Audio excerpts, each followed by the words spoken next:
மத்திய அரசு இந்த குழு ஒன்று அமைச்சிருக்காங்க. அதாவது மணிப்பூர் கலவரத்துக்கெல்லாம் ஒரு குழு அனுப்பாம இந்த 41 பேர் இறந்தவன உடனடியே நிர்மலா சீதாராமன் இந்த வந்து இந்த நடிகை ஹேமா மாலினி எல்லாம் அனுப்பி ஒரு குழு ஒன்று அனுப்பி இல்ல நிதி அமைச்சரும் அவரு மாண்புமிகு நிதி அமைச்சர் அவர்களும் மாண்புமிகு தமிழ்நாட்டை சேர்ந்த மத்திய இணையமைச்சர் முருகன் அவர்களும் வந்தது பிரதமர் அனுப்பிதான் வந்தாங்க.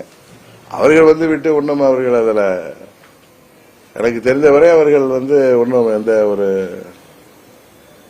மற்றவர்கள் போல் இல்லாமல் அவர்கள் சரியாகத்தான் பேசிவிட்டு சென்றார்கள். பாரதிய ஜனதா கட்சி சார்பாக ஒரு குழு வந்ததுதான் உண்மையிலேயே பழனிசாமிக்கு இணையாக பாஜகவும் அரசியல் செய்வது உண்மையிலேயே வருத்தம் அளிக்கிறது. தூத்துக்குடி சம்பவத்தப்ப இந்த மாதிரி எந்த குழுவும் வரல. கரெக்டா?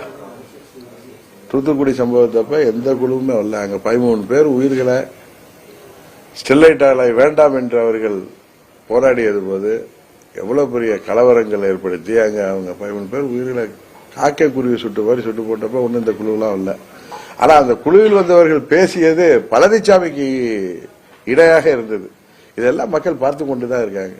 அதில் வந்தவர்களே கும்பமேளா மரணங்கள் போது என்ன கருத்து சொன்னார்கள் என்பது எல்லோருக்கும் தெரியும், எல்லா மக்களுக்கு தெரியும். இப்ப ஒன்னும் ஊடகங்கள் பத்திரிகைகள் மூலம் எல்லா செய்திகளும் உலகத்தில் எங்க எது நடந்தாலும் உடனே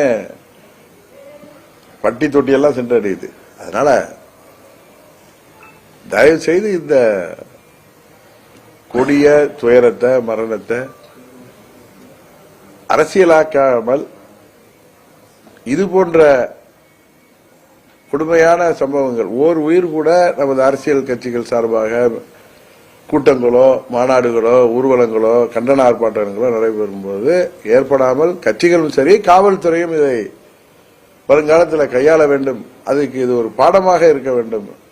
இதை எடுத்துக்கொண்டு செய்ய வேண்டும் என்பதுதான் அம்மா மக்கள் முன்னேற்ற கழகத்தின் வேண்டுகோள். கூட்டத்துக்கு வந்தீங்கன்னா வேலை வருவீங்க, அங்க இறங்கி அங்க பேசுவீங்க. இவர் வந்து அந்த விமான நிலையத்திலேருந்து அப்படியே ரோடு ஷோ நடத்தி அந்த முன்னாடி ஒரு 500 பேர் 1000 பேர்த்து அப்படியே ஆட விட்டு வெயில்ல இவர் ஏசியில வண்டியில உட்காந்துட்டு அப்படியே சொகுசா வர்றாரு. அது அது எந்த ஒரு நியாயம்? எல்லார் வேன்கள்லயும் ஏசி தான் இருக்கு.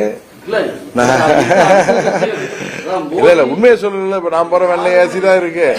நாங்கள் மக்களை சேர்ந்து கண்ட உடனே அந்த கூட்டத்துக்கு தகுந்த மாதிரி வேன்ல வெளில வர்றதோ இல்ல இறங்கி அவர்களை பார்ப்பதோ நடக்கும். பட் அவர் புதிது தானே, அவர் வந்து திரை உலகத்துல நல்லா அனுபவம் பெற்றிருந்தாலும் அரசியலுக்கு அவர் புதியவர். இன்னொன்று அவரை சுத்தி இருப்பவங்களும் ஒன்னும் நான் குறை சொல்லணும்னு சொல்லல, நிறைய பேர் அவர்களுக்கு அது தெரிந்தவர்கள் தான்.